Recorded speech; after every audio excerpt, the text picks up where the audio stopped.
Science میں اور قرآن میں ویسے تو خیر کوئی تفاوت نہیں ہے، اور اکثر جو قرآن نے جو حقائق پہلے بیان کیے ہیں سائنس ابھی ان کی تائید کر رہی ہے،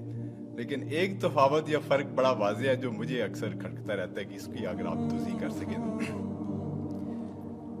تو سائنس کے حساب سے، اور میں چونکہ دماغ کا ڈاکٹر ہوں اس لیے، اور آپ بھی ڈاکٹر ہیں، آپ بھی جانتے ہیں کہ اچھائی برائی، انسان کا نفس، انسان کی فکر، انسان کی جو مختلف اس کی جبلتیں ہیں اور ہر چیز جو ہیں وہ سب کچھ دماغ میں ہی ہے، اور اس کی فکر، اس کی سوچ، اس کی نفرت، اس کی اچھائی، ہر چیز جو سب چیزیں جو ہے دماغ میں ہی ہیں،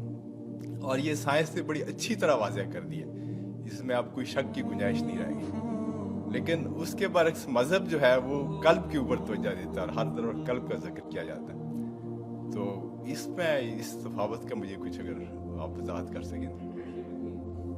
تشریف رکھیے، بہت اہم سوال ہے، اور سائل بھی چونکہ بہت پڑھے لکھے ہیں، سائنسدان ہیں، استاد ہیں، اس لیے بھی اس سوال کی اہمیت زیادہ ہے۔ دیکھیے، سائنس صرف میٹیریل چیزوں سے بحث کر سکتی ہے، وہ چیزیں جن کی حقیقت میٹیریل نہیں ہے، مثلا روح، یہ کوئی میٹیریل شے نہیں ہے۔ ہمارا جسم یہ ایک میٹر کا معاملہ ہے، ورلڈ آف میٹر سے متعلق ہے۔ ہمارے جسم کے سارے فنکشنز جو ہیں وہ سائنس ریویل بھی کر سکتی ہے، ڈسکس بھی کر سکتی ہے، بحث بھی کر سکتی ہے، اور صحیح فیصلے بھی دے سکتی ہے۔ لیکن یہ بات میں نے بڑی وضاحت کے ساتھ بیان کی ہے، اس کے لیے شاید آپ کو میری کچھ چھوٹی چھوٹی چیزیں پڑھنی پڑیں گی۔ قرآن مجید کے مطالعے سے جو مجھے معلوم ہوا وہ یہ ہے کہ انسان در حقیقت ایک کمپوزٹ بینگ ہے، اس میں دو وجود جمع ہیں۔ ایک میٹیریل ہے جو حیوانی ہے، تو تمام کے تمام جتنے حیوانی انسٹنکٹس ہیں وہ ہمارے اندر موجود ہیں، کھانے کو چاہیے، اور جو اینیمل انسٹنکٹس ہے، کچھ آرام بھی چاہیے، کچھ بقائے نسل جو ہے تسلسل کے لیے وہ بھی کچھ چیزیں رکھ دی گئی ہیں وغیرہ وغیرہ، تو یہ پورا انسان ہے۔ لیکن انسان نرا حیوان نہیں ہے، انسان کی ایک حقیقت جو ہے وہ روحانی ہے، اس کا تعلق ورلڈ آف میٹر کے ساتھ نہیں، اور وہ در حقیقت میٹیریل سائنسز کی جو دریافت ہے اور اس کی جو بھی ریسرچ ہے اس کے فیلڈ میں آتا ہی نہیں۔ وہ روح کا مرکز در حقیقت قلب ہے، یہ روح ہے در حقیقت، اور یہ کمپلیٹ پرسنالٹی ہے ان اٹ سیلف، انویزیبل ہے، دیکھی نہیں جا سکتی،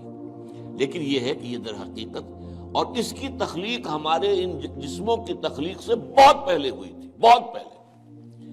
یعنی جس کو کہ یہ کہتے ہیں بگ بینگ، بگ بینگ سے میٹر اور میٹیریل یونیورس جو ہے اس کا آغاز ہوا ہے۔ پرائر ٹو دیٹ فرشتے اور ارواح انسانیہ اس سے پہلے پیدا کیے گئے، اور وہ نور سے پیدا کیے۔ انہی دنوں میں میں نے حدیث کے درس کے ضمن میں بھی اس کی تفصیل بیان کی، حدیث نمبر 4 جو 40 نبوی میں ہے۔ تو یہ روح اور حیوان میں جسم کا، اس کے ساتھ جان بھی، حیوان تب بنتا ہے جبکہ وہ انسان، وہ جو اس کا جسم اور جان دونوں نے سمجھے۔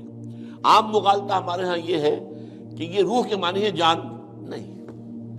جان تو کتے میں بھی ہے، بلے میں بھی ہے، جان تو گھاس کا جو لگا ہوا ہے پتا، اگر وہ کٹا ہوا نہیں ہے اپنی جڑ سے تو اس میں بھی جان ہے۔ تو جان تو آپ کو معلوم ہے ہر شے کے اندر موجود ہے، اور یہ جو حدیث میں آتا ہے کہ جب رحم مادر میں امبریو جو ہے 120 دن کا ہوتا ہے تب اس میں روح پھونکی جاتی ہے، یعنی اس سے پہلے جو ہے 120 دن، تو کیا وہ بے جان تھا؟ اب ظاہر بات ہے ڈاکٹر صاحب سے بڑھ کر کون جانے گا اس کو کہ وہ تو جو سپرمیٹوزوون تھا وہ بھی جاندار تھا، جو اووم آیا تھا ماں کا فیلوپین ٹیوب کے اندر وہ بھی جاندار تھا، دونوں کے ملاپ سے زائگوٹ بنا وہ بھی جاندار ہے، اور یہ ایک جو ہے نشو و نما پا رہی ہے چیز جو کہ زندگی کی سب سے بڑی علامت ہے۔ وہ جو ہے 120 دن تک اس نے ڈیولپمنٹ کی ہے، جس کو قرآن مجید کہتا ہے نطفہ ہے، پھر نطفے کے بعد جو ہے وہ مضغہ ہے، علقہ ہے، ان ساری سٹیجز کے بعد پھر روح پھونکی جاتی ہے۔ وہ روح ہے در حقیقت کہ جو بہت آغاز میں پیدا کر دی گئی تھی، اور اس کے بعد اس کو ایک نیند سلا دیا گیا۔ اس کے بعد جیسے جیسے رحم مادر کے اندر وہ جنین تیار ہوتا ہے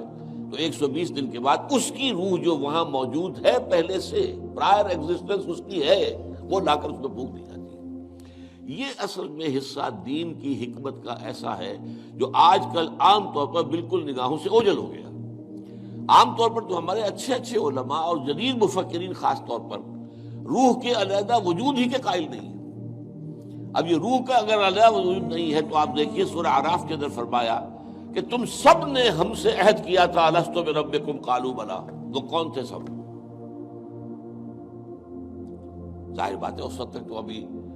تمام انسان تو ایک وقت میں جمع نہیں ہو سکتے تھے، وہ تو یہ کہ عین اس وقت جبکہ وہ ارواح کے عالم کے اندر پیدائش ہوئی ہے سب کے سب موجود تھے، حضرت آدم کی روح سے لے کر اور آخری آدمی جو انسان دنیا میں آئے گا اس کی روح، یہ سب موجود تھے، اور ان سے سوال ہوا الست بربکم، اور جواب ہوا قالوا بلی۔ اور پھر ایک دن آئے گا قیامت کے دن، پھر تمام نوع انسانی پھر جمع ہوگی اللہ کے حضور میں، اور اللہ فرمائے گا، سورہ کہف کے الفاظ ہیں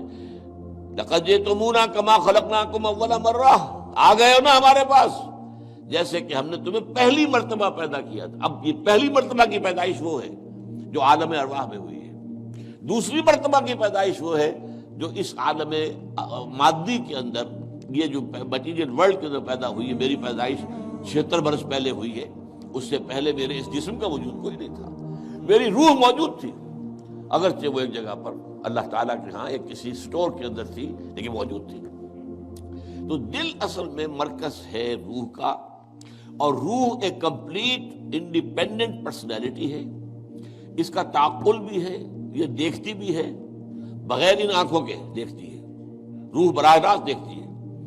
روح جو ہے وہ براہ راست سنتی ہے۔ اور آج ہمارے ہاں ڈاکٹر صاحب بھی اس کی تائید کریں گے، جو ایکسٹرا سینسری پرسیپشن کا تصور آیا وہ کہاں سے آیا؟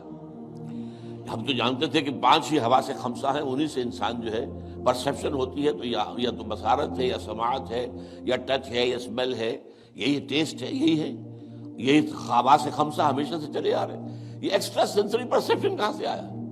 تو معلوم ہوا کہ اب تسلیم کیا جا رہا ہے کہ کچھ ہیں صحیح چینلز دوسرے بھی جو انویزیبل چینلز ہیں، اور ان کا تعلق جو ہے وہ دل کے ساتھ ہے، اور دل جو ہے وہ در حقیقت وہ ہے مقام روح کا۔ تو یہ روح اور جسم یا حیوان مل کر انسان